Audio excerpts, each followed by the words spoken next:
Good morning, everyone. Uh, Welcome to NCITE Presents. This is an occasional webinar series that features important voices on counterterrorism. My name is Gina Ligon. I'm the director of NCITE, or the National Counterterrorism Innovation, Technology, and Education Center, which is the Department of Homeland Security Center of Excellence for Terrorism Prevention and Counterterrorism Research. Today, I'm really proud to welcome back Samantha Vinograd, or Sam, as I like to call her. She's the Department of Homeland Security's Assistant Secretary for Counterterrorism, Threat Prevention, and Law Enforcement Policy. Before we start our programming today, what I'd like to do is do a little bit of housekeeping. So my goal today is to really talk to you about why we started why we held this seminar, why we put it together in very short order. I think you just got the invitations on Monday because it's incredibly important. We're able to have these kinds of quick responses to events because of our funding from Office of University Programs at Department of Homeland Security Science and Technology Directorate. So what I'd like to do is first give a few remarks about why this program was so important right now. And then I will just launch into questions for Sam Vinograd. I really want this to be a conversation. I have a lot of questions for her that the consortium, to include our faculty and our students, have submitted that I'll be asking, but there's also a way for you to participate. So if you could use the chat function, you could put your questions in, and then in the remaining time of the session, we're going to ask them of Sam Vinograd. So to get started, I knew there was no one else that could do this seminar other than Sam Vinograd. She came to Omaha exactly a year ago today. We were just realizing she was the keynote speaker at our first in-person conference for NCITE. And she just has an incredible story. She's worked in 3 administrations. She understands the value of public-private partnerships because of her time at Goldman Sachs. And now she is here in the Department of Homeland Security working on these issues in a way to keep us safe.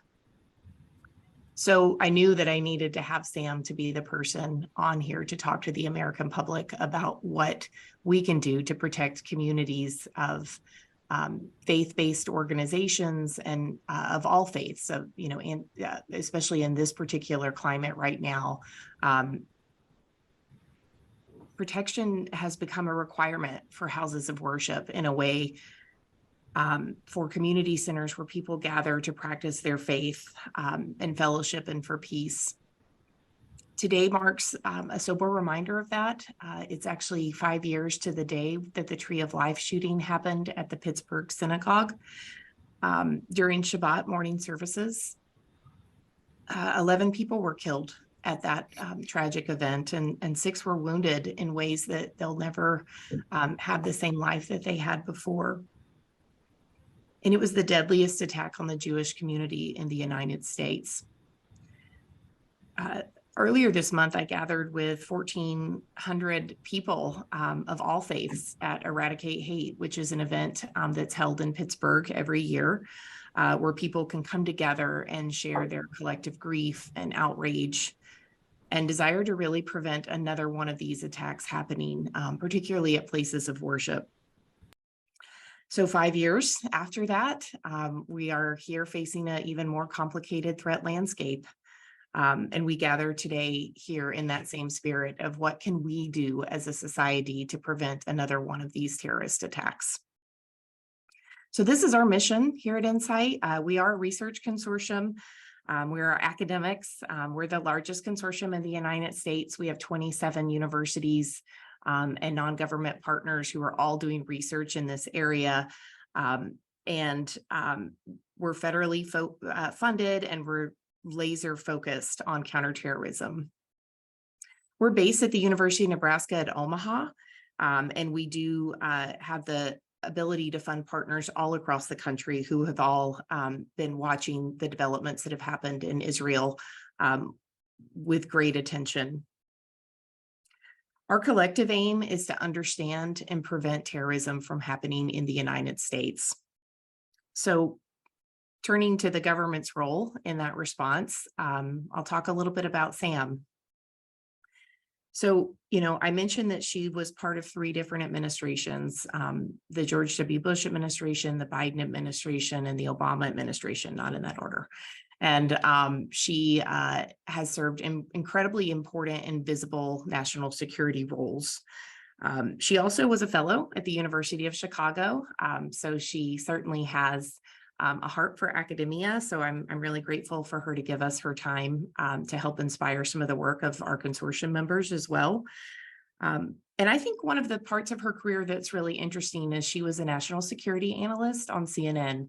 And, when you have that kind of vantage point, you really get to see all events that happen in the national security landscape from the eyes of the American public and what the American public cares about. And that sort of journalistic eye really make her a national treasure to be able to speak to us here today and explain to us what we can do, and also what the government's doing to protect places and communities of worship. To start off, one of the things that she shared with me over our relationship and time getting to know each other is she has a personal story that makes this the tragic events that happened and have been happening and the threat environment really personal to her. It's a story that I asked if she would be willing to share with you here today. And I am hopeful that she can start us off by sort of grounding us in why this matters to her personally. So with that, Sam, my first question is, when we think about protecting faith-based communities in the United States, why is this such an important activity for you personally? Gina, thank you. And before I get to that, I will just say I'm so grateful to be here with you and the entire NCITE community today. The work that you do was incredibly important before October 7th, and it is even more so in the aftermath of Hamas's brutal terrorist attack against Israel and the reverberations that are being felt here in the homeland from a variety of threat actors. I'm grateful that you've asked about my personal story because it's truly why I started doing this work. I'm the daughter of a Holocaust survivor. My father is 94 years old and survived the Holocaust in France as a young boy, first in hiding and then by joining the French resistance. He survived. The majority of his family was murdered in Auschwitz. And from a very young age, I so vividly remember him speaking with me about the fact that the Holocaust didn't happen overnight.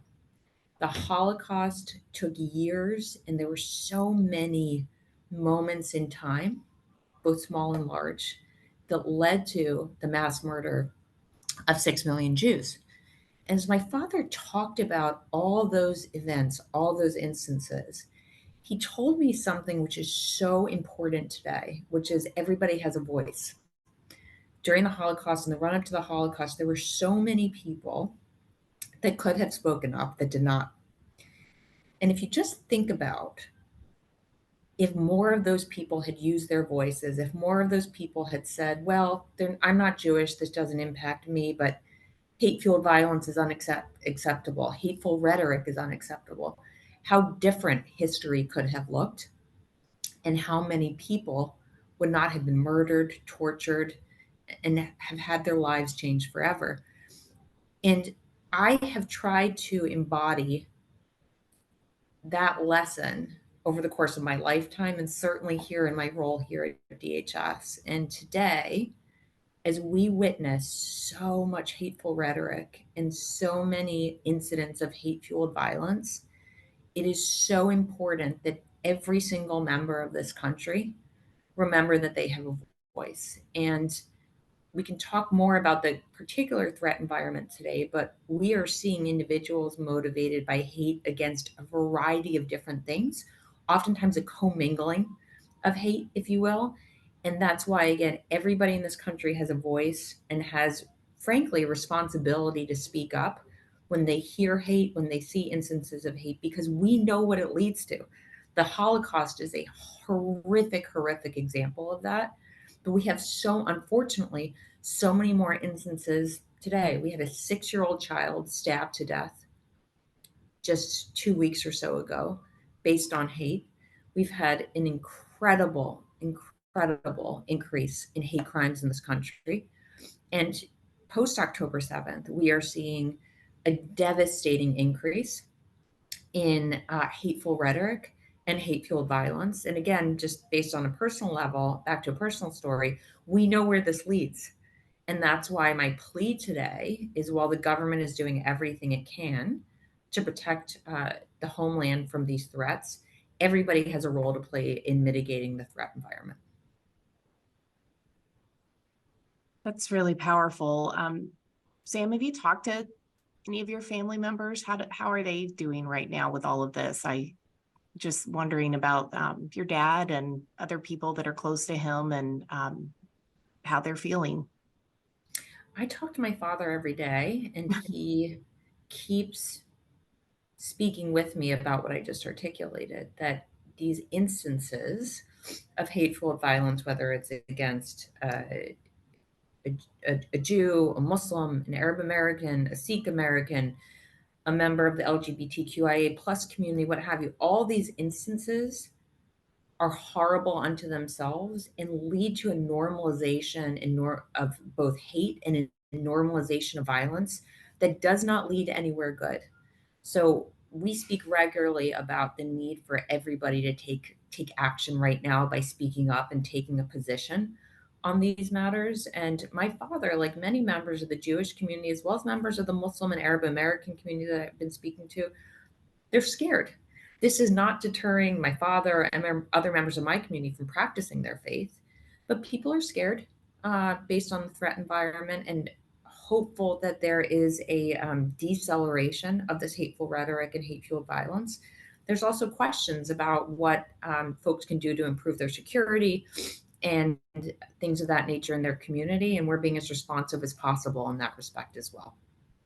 Yeah, that's one of the goals for today. I think, one of the questions we've been getting here at NCITE is, what are the resources, but also is the threat environment really as difficult as we feel it is personally? And so that's one of the reasons we wanted you on today, as the senior leader at Department of Homeland Security looking at this is, could you tell us a little bit about the current state of the threat environment from your vantage point and help us just make sense of it?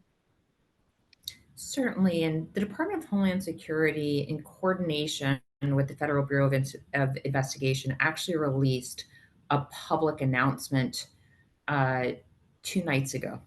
Unfortunately, in right before the horrific tragedy in Maine unfolded, and our advisory builds on a series of intelligence products that we've been sharing. I joined the administration in February, but a series of intelligence products we've been sharing about the threat environment with our intelligence and law enforcement partners, as well as these public announcements that we make to inform the public. And we were already in a heightened threat environment as it pertained to the threat of terrorism, target violence in this country. And Gina, I know that based on your and your team's incredible research, you're aware of just where we are from an incident perspective, from a threat actor perspective, and what have you. What I'll say on the threat actor side pre-October 7th is that we were aware of the threat from domestic violent extremists, racially and ethnically motivated anti-government, as well as what we call militia violent extremists. Within the racially and ethnically motivated violent extremist category, white supremacist extremism has been on the rise and targeting a range of groups. Instances of anti-Semitism have been rising dramatically in this country as well, and hate crimes more generally. We were also aware of and continue to evaluate the threat from foreign terrorist organizations, both as it pertains to foreign terrorist organizations seeking to attack the homeland, as well as individuals here that are inspired by foreign terrorist organizations, even without a direct order from these foreign terrorist organizations to engage in violence. That was all at a heightened level over the last few years. And we've advised the public on that post October 7th. What we assess is that recent events in the Middle East, and we can share this public advisory with this group after the call. But what we have assessed is that we have seen an increase in reports of threats against Jewish, Muslim, and Arab American communities and institutions in the aftermath of October 7th, and that recent events have increased the possibility of potential attacks against individuals and institutions in response to developments in the Middle East. Within all of that, what we are most concerned about is the risk of what we call lone offenders. A lone offender is an individual who is acting by himself or herself, not as part of a group. Lone offenders are typically radicalized and mobilized by themselves without direction from anybody else, oftentimes online as well. And we have seen a marked increase in lone offender attacks in this country over the past several years, and are particularly concerned about lone offender attacks after the events that transpired on October 7th against individuals and institutions perceived to be associated or involved with developments in the Middle East. Yeah, there's a few things I want to just unpack with that. That's very thorough explanation of the threat environment. So thank you, in a very parsimonious way. And we can get that threat bulletin out. That was a really comprehensive list, and we'll make sure and send that to everyone who was on this call today. When you talk about RIMV extremism, or racially and ethnically motivated violent extremism, one of the things that we here at NCITE think about that group is that anti-Semitism and Islamophobia are like both hallmark parts of that ideology and the narrative and the propaganda. So when we think about the threat environment right now, based on the events that have happened in the Middle East, you mentioned what happened in Chicago. Like, is there one part of that group that they're more, you're hearing more threats to?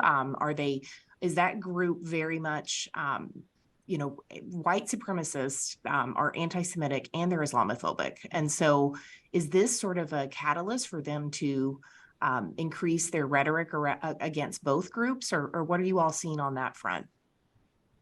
We are seeing an increase in hateful rhetoric against Jewish, Muslim, and Arab American individuals and communities generally.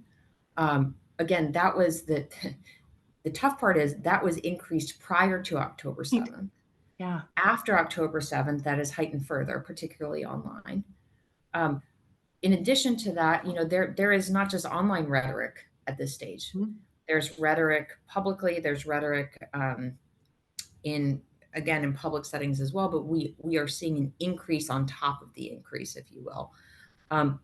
The majority of threats right now are anti-Semitic in nature. However, there is still a not insignificant portion against Muslim and Arab American communities. And we are doing, Gina, you make a very important point, which is in today's threat environment, individuals that are anti-Semitic may also be Islamophobic or hate, fill in the blank, if you will. Right. This commingling of hateful ideologies is really at record levels. And that's why it just makes it even more important, even if you are not the target of a particular hateful diatribe or hateful post or hateful what have you, makes it even more important that you speak up and denounce it, because that hateful rhetoric and hateful action is really metastasizing very quickly towards a range of targets. Yeah, it's, to me, when the events first unfolded in what happened in Israel on October 7th, I didn't know which part of the target audience of the white supremacists that we study here at NCITE would have been more of a salient call to action. And so it's really important for us to know that what you're saying is that you're seeing them from all against a lot of different communities of faith, and also Arab Americans. I thought that was a really interesting observation. So even people that are, today's talk is really about protecting faith-based communities, but I think your point is also important about, looking at, ethnic differences and minorities as well, and some of the threat environment against that. In terms of the current state of the threat environment for the US, you know, you talked a little bit about what's changed after Hamas's attack on Israel. And it sounds to me, just to summarize what you said, that it's, more an increased threat, but you're also seeing more sort of offline threat behavior and not solely just the online propaganda. Um, and I thought it was really interesting what you stated about foreign terrorist organizations and inspirations. I remember from what happened with ISIS in 2014 and that time period, which I know you were heavily involved in countering, were these calls for homegrown violent extremism here in the United States. And so can you talk a little bit more about when you say these international actors are trying to Mhm. foment some of this um, lone offender activity, as you described it, what that looks like, and how are people getting those messages? Is that mainly online? It's not directed, as you said, but it's more in the narrative and propaganda. Sure. So we have had a range of foreign terrorist organizations make public overt calls for action and days of rage since October 7th. So Hamas, a foreign terrorist organization, Mhm. called for a day of protests today and Sunday. Um, that's not the first call that they've made since October 7th. I believe Hezbollah did the same publicly as well. And so we have had a range of designated foreign terrorist organizations make public calls for action. And we have seen the results of that overseas, as there have been protests and demonstrations outside of US embassies, consulates, and other foreign diplomatic presences in countries from Turkey to others across the region, Jordan, Lebanon, Iraq, and elsewhere. So we have overt calls for action by designated foreign terrorist organizations since October 7th. We have also seen foreign terrorist organizations online issue English language propaganda such that they are reaching English speaking audiences quite purposefully. So that has been ongoing over the past several years, separate and apart from the calls for action post October 7th. And so it is not surprising, based on that confluence of factors, that individuals here may feel inspired or directed to take some kind of action. And that's why, as focused as we are on what we call domestic violent extremists, so individuals without any nexus to an international terrorism movement or foreign terrorist organization, domestic violent extremists here, as focused as we are on that, we are also focused on the foreign terrorism related threat as it pertains to direction or inspiration for folks here. And we address that in a variety of ways. So to prevent, we have no indication at this time that Hamas has directed any foreign fighters to come to the United States. However, we are taking every step we need to, as we do on an ongoing basis, to ensure that our border security and our transportation security is quite strong. And then here in the homeland, working in very close partnership with the Federal Bureau of Investigation, who has the lead on terrorism related investigations in this country, to support their investigatory work. DHS, from an intelligence standpoint, is incredibly integrated with our partners in the space. And from a law enforcement perspective as well, we participate in what we call joint terrorism task forces and other intra-departmental operational entities, and ensure that there's cohesion at the federal level and then down to what we call the state, local, tribal, and territorial level, so that we're really integrated across all levels of government. Yeah, as evidenced by that threat bulletin that you sent out 2 days ago. I think we need to make sure and just be grateful that the federal government is working together and talking about these threats in a way that didn't happen before 9/11. And so that kind of integration is incredibly important for everyone to share information, as you said, have a voice.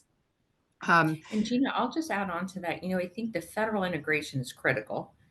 The other piece of it in this threat environment that is really important is the integration of course, their foreign partners, but across all levels of government and with campus security as well. So we have a variety of mechanisms for ensuring information sharing with what we call state and locals, but campus security officials as well, to share threat information and then to get information back that may be relevant to feds. And I will say that in the 3 years I've been at the department, those relationships have only matured and become more important.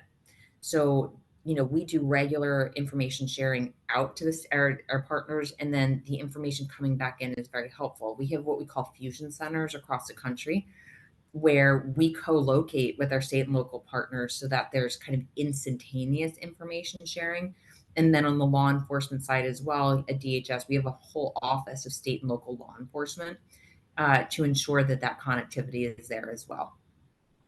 And I think that's a really important point about your ability to share information out, but also have those relationships so they feel that they can trust you to share information back. And so I think that's really one of the pillars, if I remember correctly, from the domestic terrorism strategy, which I know you were a part of, and then the following anti-Semitism strategy that was released by this administration. Can you talk to us a little bit about what that means, what that strategy was, and how it could impact faith-based communities here right now?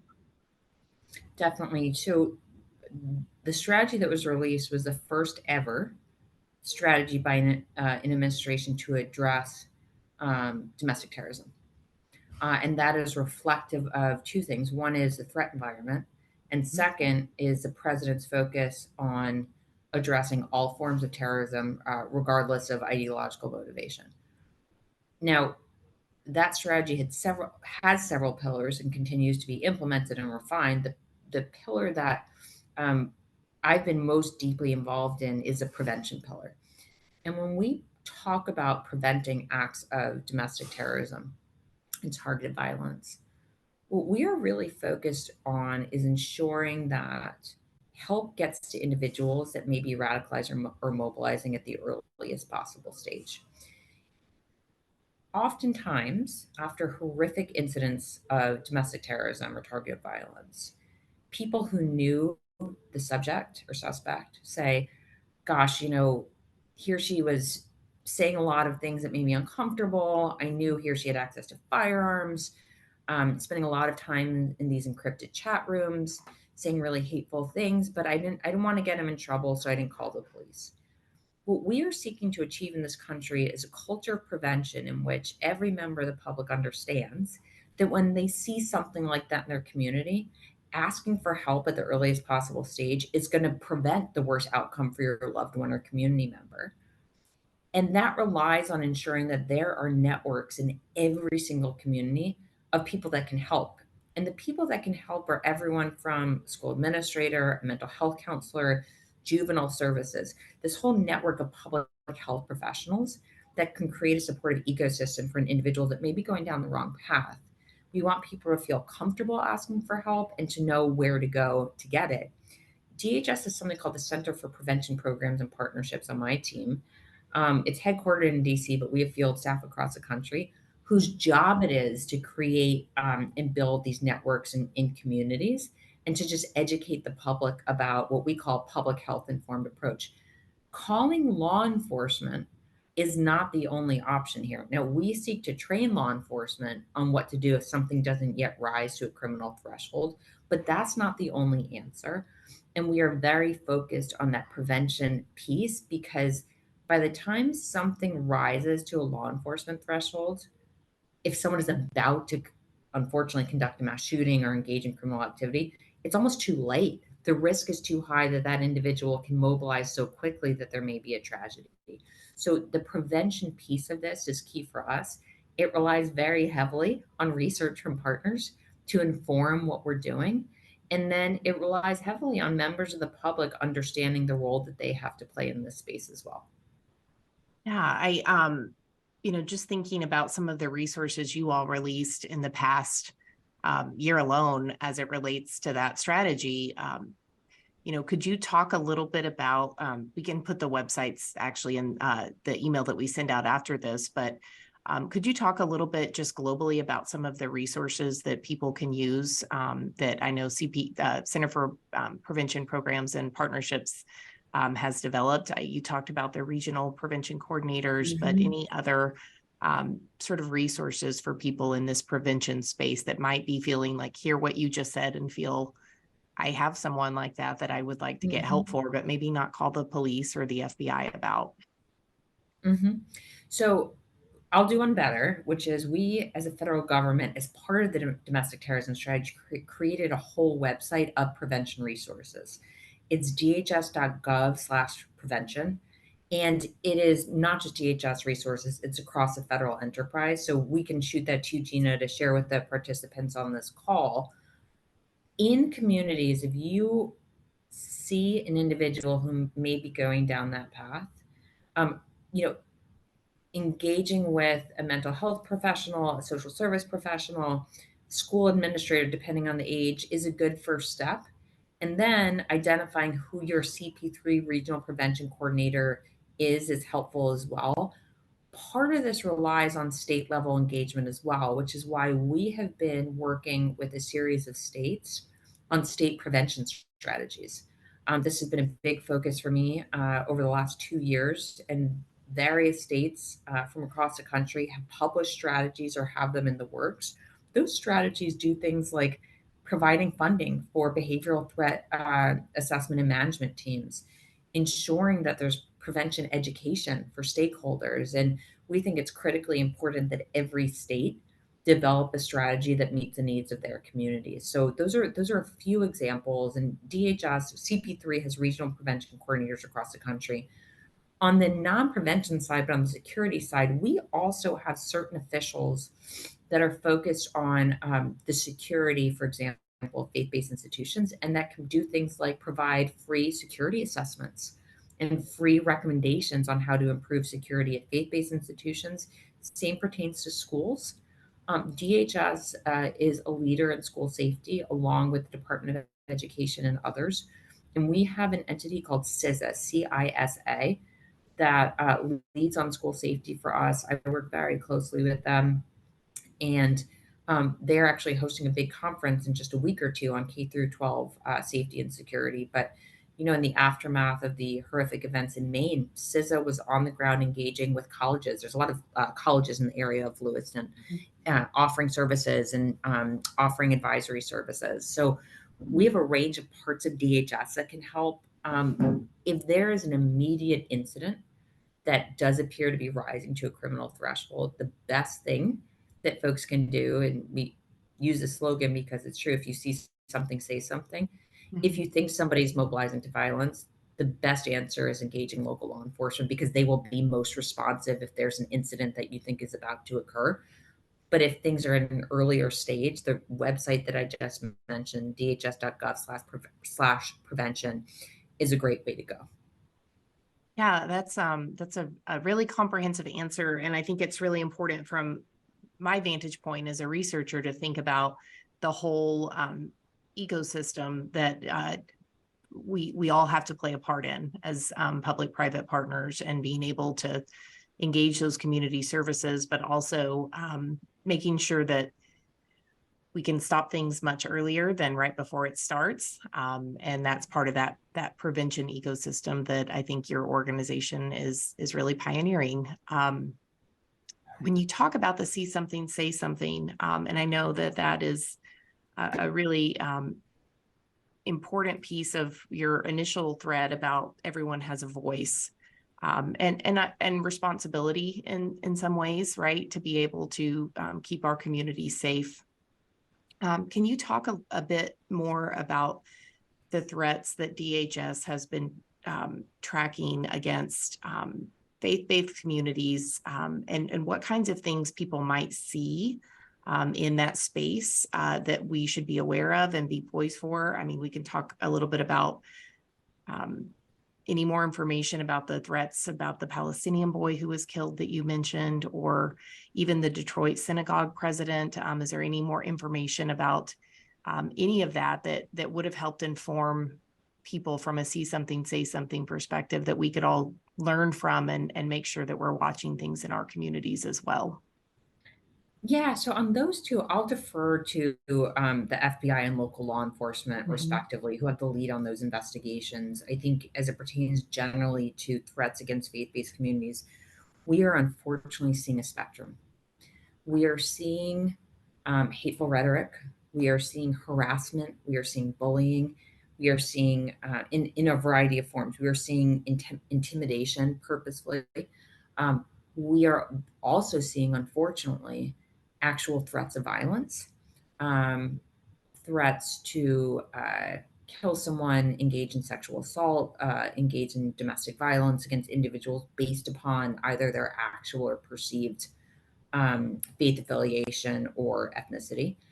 We have seen as well, and this is not just for this moment, it's been unfortunately an omnipresent theme over the past few years.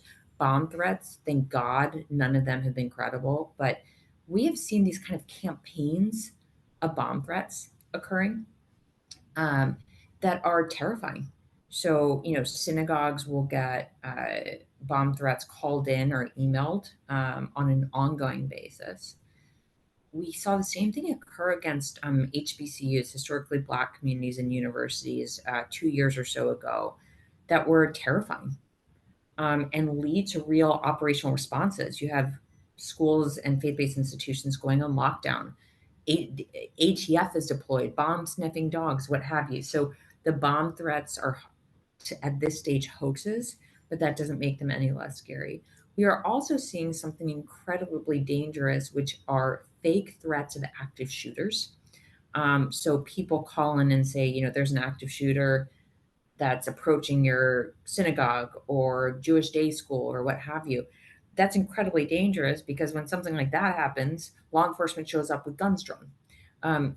So it's again this spectrum of threats that are targeting these entities. And I'll say it's not just the places of worship; it's also community centers, day schools, what have you. And so that is why we are doubling down in the prevention space and also doubling down on ensuring these entities have the resources they need to improve physical security. We have issued a call for increased funding for something called our nonprofit security grant program, which helps provide dollars for nonprofits, including faith based institutions, to engage in security enhancements. But I'm going to come back to where I started, which is, we have First Amendment protected activity in this country. And unlike in other countries, hateful rhetoric may be legal. However, we all know where it may lead, and we all have, as individuals, a voice to speak up against it, recognizing where it may go. I don't think I'm a new mom, I have a 10-month-old daughter. The idea that my child could be seeking to go to preschool at a Jewish preschool and have individuals outside trying to intimidate her and scare her when she walks in is terrifying to me as a mother. On a personal level, on a professional level, I don't want any child to deal with that. I don't want any person to go to their place of worship. And we've seen instances of this just in DC, to try to walk into their place of worship after a horrific few weeks and have individuals parked outside engaging in menacing behavior to try to scare them and try to perhaps deter them from engaging in their faith. And so all of that spectrum is deeply troubling.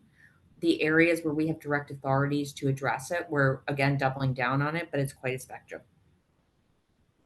You bring up such an important point. When we first wanted to do this panel or this discussion, we kind of limited it to protecting places of worship.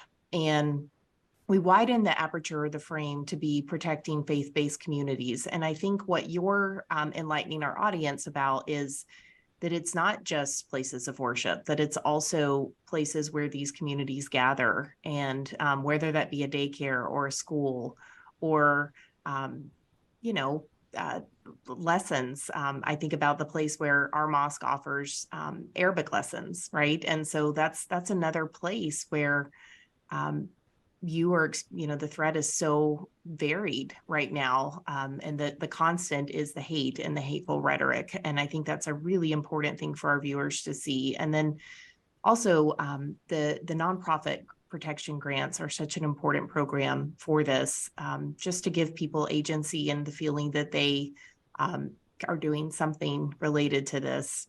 I think the other anecdote that you just shared about the false active shooter calls and honestly what happens after that with police showing up with guns. I mean, as a mother myself, I also think about how frightening that is for kids in a school or people in their place of worship to have someone show up with guns.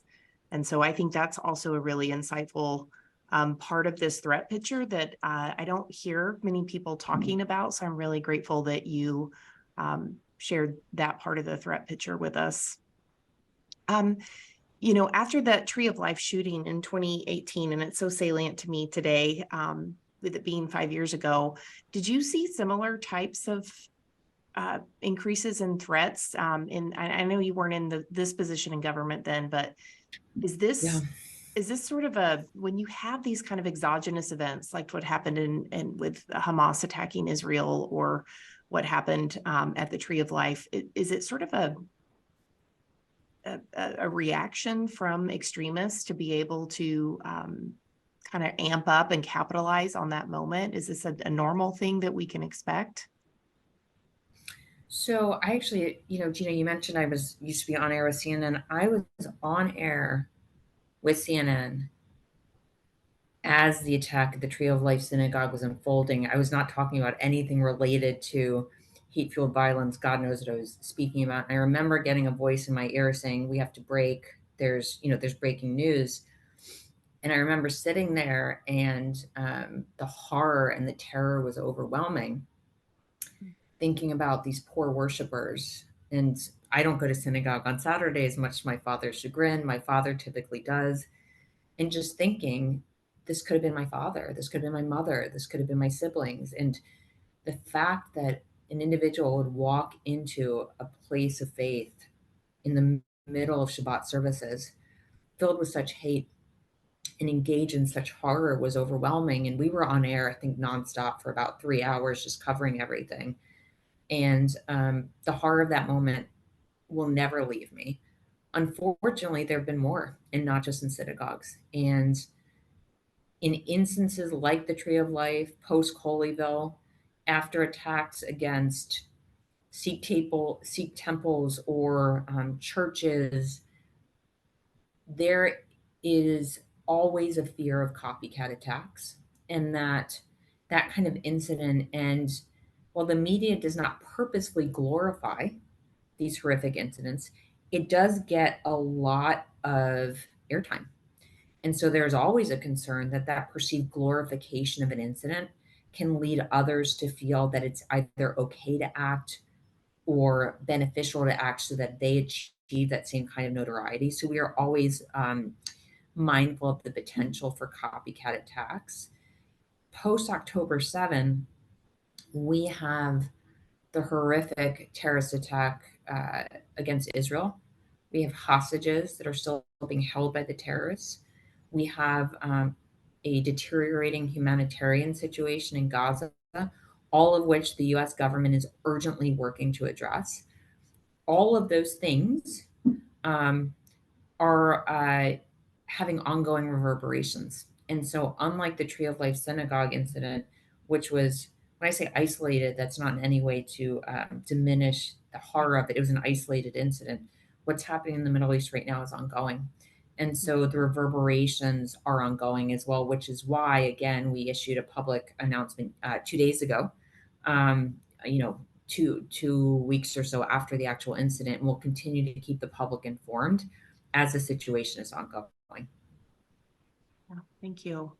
I could just talk to you about your life story for hours, but I have a lot of viewers who have sent in questions, so I need to make sure I turn to them before we wrap up for the day. And so one question that's come in from Norm Kaufman asked, do you see an alarming uptick in domestic terrorist supporters in the wake of calls for action for terror groups? And so, in other words, I think what Norm's asking is, are these foreign terrorist organizations also inspiring domestic actors here? These RIMV groups or these agave groups that you talked about, militia violent extremists? Norm, thanks so much for that question. We have seen and continue to see links between what we call domestic violent extremists here in the US and groups overseas that our other countries would characterize as domestic terrorists as well. So, name your white supremacist group here. We see that they have ties overseas in countries like Norway and Germany and Russia and elsewhere. And so that's why, with our foreign partners, when I first started in government, the threat was all what we call foreign terrorism. We seek to enhance work to address, at the time, Al Qaeda and its affiliates. Now we have very deep conversations about the transatlantic links between these domestic violent extremist groups. Yeah. Yeah. Thank you. Thanks for that question. And the next question is a researcher. Hi, Graham. Graham Dawes. And he has submitted the question. This is such a researcher question, Sam. Are you ready for this? What modus operandi of terror attacks are being encouraged by foreign terrorist organizations when targeting the West via domestic actors? So he gave some examples, or in other words, like, are they calling for mass rallies? Are they calling for shootings, bombing, storming buildings? Riots, or are you just seeing sort of en masse disinformation, or really some combination of all of those? Anything you can tell us about what the FTOs want the domestic actors to do? We have seen generally, and again, this is all open source information, we have seen calls for days of protest, day of rage. That's open source. And folks are interpreting that as they will. So we are always concerned about individuals using those calls to mobilize to violence. In addition to that, we have seen individuals not directed by foreign terrorist organizations, but feeling inspired by them, seek to take a range of behavior as lone offenders to engage in criminal activity using everything from knives to firearms. And the Department of Justice often, not often, but publicizes the results of indictments and things of that nature. I believe they did one about 2 weeks or so ago, not linked to the current crisis, but an investigation that started in, I believe, March or so, that details some of DOJ's specific analysis. Yeah. Thank you. This is what happens when we take audience questions. They're just they're really good, and they're they're ones that I didn't think of. So we have another question that's come in about social media companies. And do they have the reporting and policing mechanisms for comments and postings in place? Do they have the right mechanisms in place for reporting to you all threatening and violent comments? Some of those warning signals that you relayed to us, what are the efforts to sort of work with them to let them know what those mobilization indicators, warning signals are? Just talk generally about the role of social media. Sure. I'll just keep this one pretty brief, and I'll say that we continue to engage with partners in every sector to encourage them to consistently evaluate their terms of service to ensure that they're appropriate for the threat, that they deem them to be appropriate in the threat environment, and then to ensure that they're upholding their terms of service. So that's for a range of private sector partners. Yeah, that's helpful. I have a personal question coming in from Jamie Rodamy. One of his best friends works at, or their best friends, I guess, I don't know. One of Jamie's best friends works at the Holocaust Museum in DC. Generally, they are not targeted by anti-Semitists at times like this, but he just worries that they will know exactly how to handle threats. They have received some hateful messages since October 7th.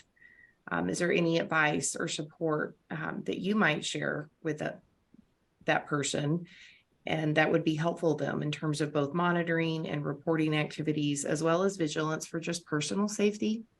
Mm-hmm. Yes, and my father was actually at the opening of the Holocaust Museum many years ago. So the U.S. Holocaust Memorial Museum is located here in DC, And we at the federal level are in very close contact with our Metropolitan Police Department and other partners to ensure that here within what we call the National Capital Region, the NCR, that all institutions are protected and safe based on any threat environment. And this threat environment, of course, um, all law enforcement is consistently evaluating potential targets and making operational enhancements as is needed. So, without going into details, if there are threats to the Holocaust Memorial Museum, I, I'm sure that they are being addressed accordingly. In terms of personal safety, look, I mean, we are all staying as vigilant and informed as possible. And so, for your friends there, I encourage them to do the same. But we issued this public announcement because we feel that it's incumbent upon every American to stay vigilant and informed right now, regardless of where they work or where they worship. Um, I think a question that's related to that that just came in from Jane. She asked, places of worship welcome everyone. So it's difficult to spot a hateful person coming in the door. There are no metal detectors like we see in schools that deter people with weapons. How can worship places protect themselves and at the same time not discourage the public from attending? I think that I will leave it to every faith institution to make their own determinations on security. However, I would encourage everyone that can to avail themselves of available resources, to include security vulnerability assessments by DHS, nonprofit security grants that can help support physical security enhancements. And for everyone, I get this question a lot, Gina, about is it safe to do X? And I will say that that is not a position that an answer that the federal government is available to give. We inform generally about the threat environment. I think staying in close touch with local law enforcement partners about what's happening in your community is important. And then for your place of worship, staying in close touch with your clergy and your security professionals about what they're seeing. But again, that dhs.gov/prevention has all the resources that can help inform your decision making in coordination with your local partners. Yeah, it's a tough balance. We had a security expert, Jenny Hesterman, come and speak last year about beautiful security. She does a lot of What's it work. called? It's called Beautiful Security, and it's all about how when you protect places that are not airports, right? We're all used to going through metal detectors at airports and sporting events. There's a whole new field, and it's architects and engineers, but they're designing ways to secure buildings in ways that are beautiful. And I love that. I love that idea that feeling safe is beauty and part of the whole worshiping experience. So thank you for that. I think that her notion would agree with you that it's individualized and it really depends on where you are of what ways you can balance that need for security and need for openness. I want to make sure that I give you a chance to offer any last words, Sam. We're about out of time, and I like I said, every time I talk to you, I have more questions because you are such a wealth of diverse knowledge for our nation, honestly. And I always feel like there were questions I wish I would have asked. So I'll ask you, are there any questions that I should have asked that I didn't, or any last words you'd like to share with this audience while we have you? Gina, thank you. I will just say, and I mentioned this at the outset, that the work that NCITE is doing is more important than ever in light of the threat environment. So just very grateful for our partnership with NCITE and the incredible contributions that you have made and are continuing to make for Homeland Security. For members of the audience, I want to assure you that we are doing everything possible to ensure to mitigate threats to public safety, and we'll continue doing so.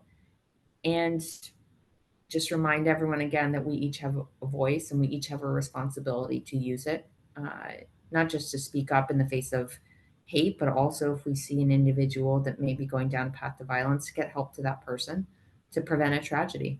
And my greatest hope is that we create a culture of prevention here in this country that can help mitigate these threats at the earliest possible stage, and that we somehow get past this truly horrific moment where hate is being normalized and violence is being normalized. I'm hopeful that my daughter will grow up in an environment where that is not the case.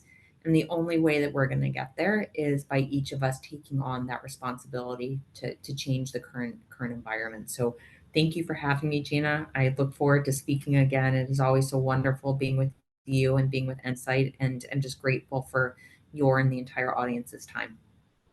Yeah, thank you. And honestly, inspiring us about us all having a voice, but thanks for sharing yours today and sharing your personal story.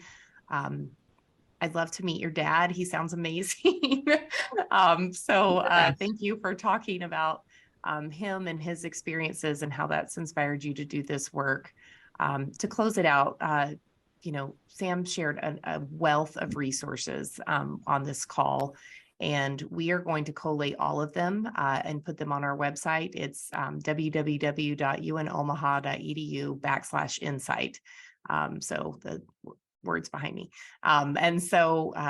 We'll put them up today so we can get all of these resources out to people who are watching, because you are a resource to us, and I'm grateful for that help and support, and to be able to answer those questions of our loved ones about how we can protect faith-based communities. So thanks, everyone. We look forward to seeing you next Wednesday when we talk with the New York Police Department's Rebecca Weiner, who's the lead counterterrorism official for New York PD, to talk to us a bit about her work as well. So thank you, Sam. Thank you, audience. And thank you for the sponsorship of this event.